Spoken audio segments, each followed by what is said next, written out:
আজকে আমাদের ঈমান এত পরিমাণ নিচে নেমে গেছে, আমরা আল্লাহকে বিশ্বাস করি, কালিমা পড়ছি, তারপরেও আমরা শিরকের ভিতরে ডুবে আছি।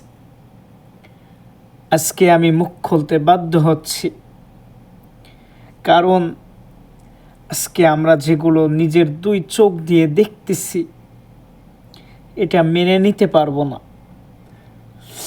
কারণ একজন হিন্দু ভাই, আমরা মানি যে ইসলাম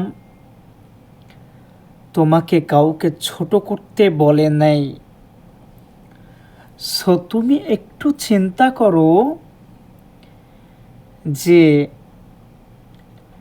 একজন হিন্দু ভাই তোমার ইফতারের প্যান্ডেলে কোনোদিন আসলো না, জুমার নামাজের জন্য কোনোদিন আসলো না, ঈদের নামাজের জন্য কোনো তোমার হিন্দু ভাই একদিনও এসে দেখলো না,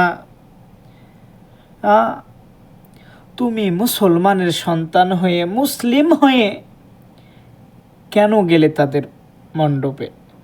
হ্যাঁ, তারা অন্য ধর্মের লোক, তারা তাদের ধর্মের কাজ করুক, এতে আমাদের কোনো বাধা নেই, রাগ নেই, কোনো কিচ্ছু নেই। বাট তুমি মুসলমানের ঘরের সন্তান হয়ে কেন গেলে? এত বেহায়া কেন? এত বেহুদ্দা কেন?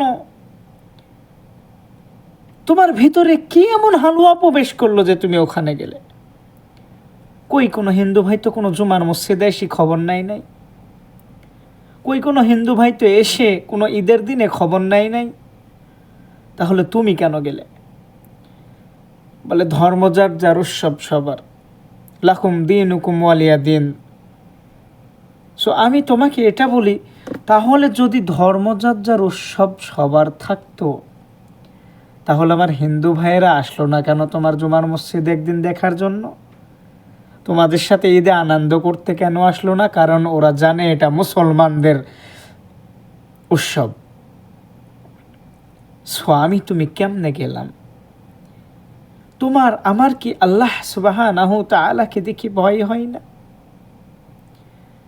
যে আজকে আমি কি করতেছি, অধিকাংশ দেখা যায় অনেক হুজুর মূর্তি পাশে রাখা আছে, অনেক হুজুর মূর্তির পাশে প্যান্ডেলে বসে কেউ ফুলের মালা পরাইতেছে, ওখানে বসে খানা খাইতেছে। সো এটা কোনো মুসলমানের কালচার হতে পারে না। হ্যাঁ, আমি মানতেছি যে তোমার বাড়ির পাশে যদি কোনো ইহুদি ও নাসারাও থাকে, কোনো হিন্দু ভাইও থাকে, তাহলে তার সাথে তুমি খারাপ আচরণ করতে পারবে না, এটা আমিও বলতেছি। হ্যাঁ, তুমি তার সাথে সম্মান দিয়ে কথা বলো, তার সাথে ভালো ব্যবহার করো, কিন্তু তাদের ধর্মের ভিতরে ঢুকে ধর্ম যার যার, উৎসব সবার পালন করবে, এটা মুসলমান জাতি কখনো মানতে পারবে না।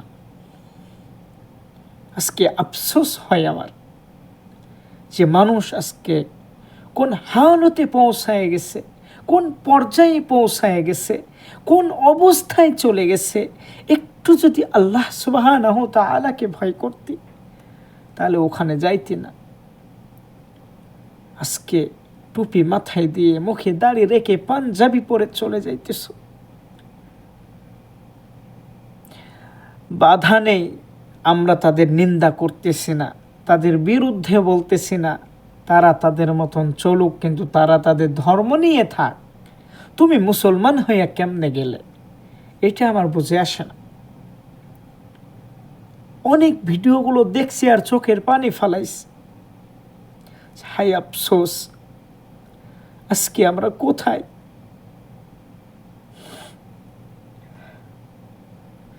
আজকে আমাদের ইমানি হালত কতটুকু মজবুত, এই জামানায় না আসলে বুঝতে পারতাম না।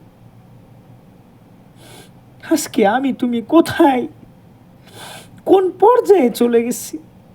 মৃত্যুকে ভয় করি না, মৃত্যু তোমার আমার কত কাছে।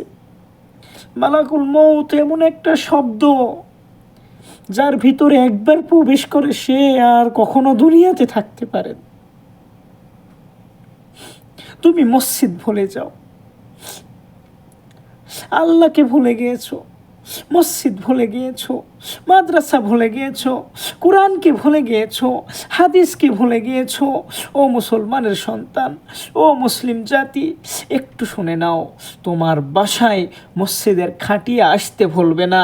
এমন সময় আসবে, সময় মতন তোমার বাসায় মসজিদের খাটিয়া চলে আসবে, ভুল করে অন্য বাসায় যাবে না। একটু চিন্তা কর নিজেকে, আজকে কোন পর্যায়ে আর কোন হালতে চলে গেছো।